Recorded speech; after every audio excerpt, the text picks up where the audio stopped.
Apakah kunut subuh itu ada dalilnya? Kunut subuh itu ada dalilnya.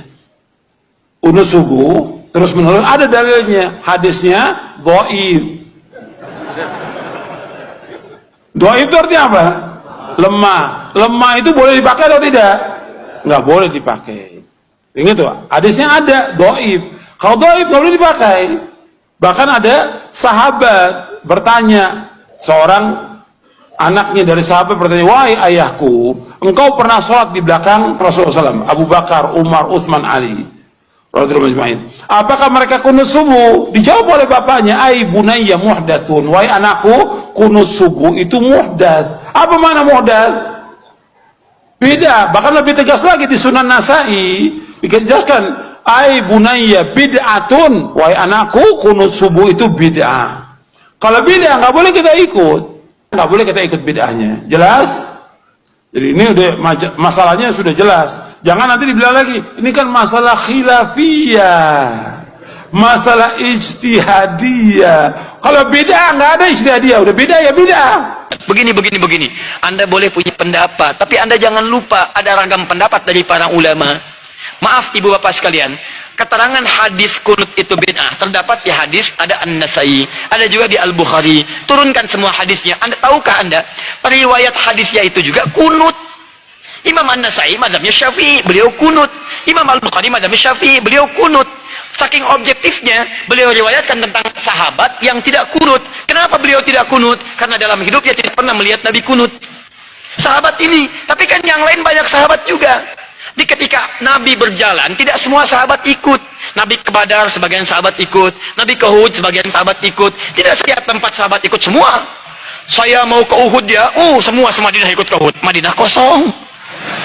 Saya ke Badar ya, saya ke Taif ya, apa semua ikut? Tidak, semua menyebar. Makanya ketika Nabi perjalanan, sebagian sahabat ikut.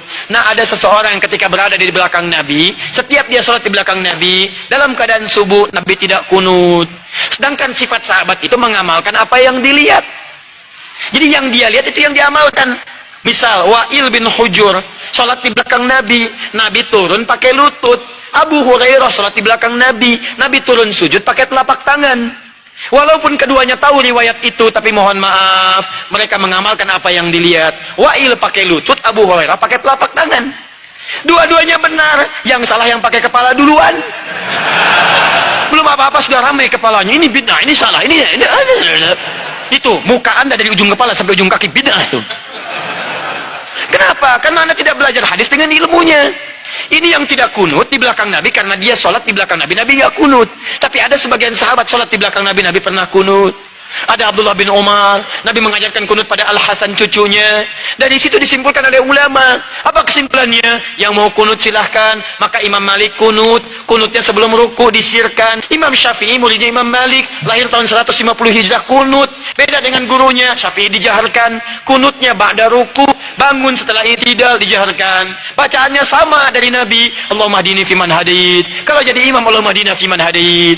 Imam Abu Hanifah wafat tahun 150 Hijrah, memilih yang tidak kunut, ngambil hadis sahabat yang tadi. Karena kata beliau asalnya tidak kunut. Ada kejadian di Bir Maunah, Nabi kunut, setelah itu tidak kunut lagi. Maka disimpulkan kunut itu menurut saya tidak ada.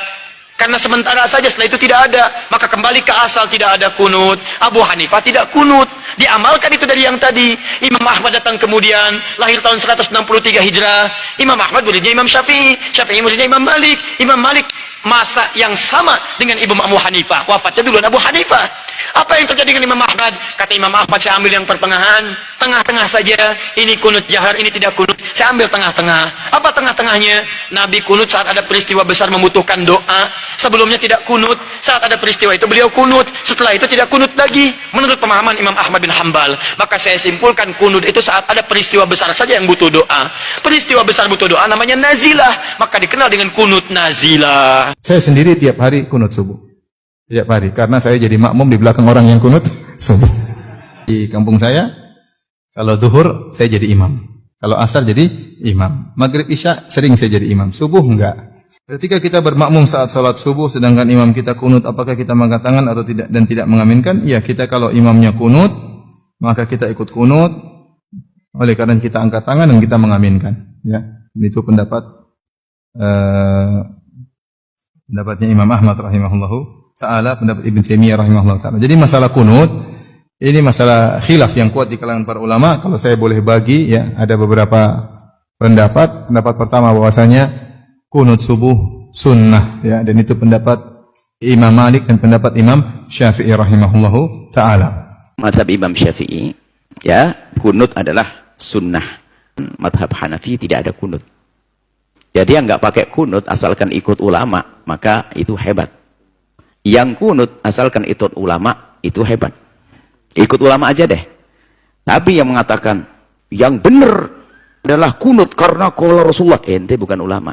Sama yang mengingkari kunut pakai sok. Yang paling benar tidak pakai kunut karena dalilnya begini. Ente siapa pakai dalil-dalil? Ente berani duduk sama Imam Syafi'i? Tapi kalau ada orang datang ke Indonesia mengatakan saya tidak kunut karena saya madhab Hanafi, hebat, sudah ngomong begitu saja, tidak usah nyalain.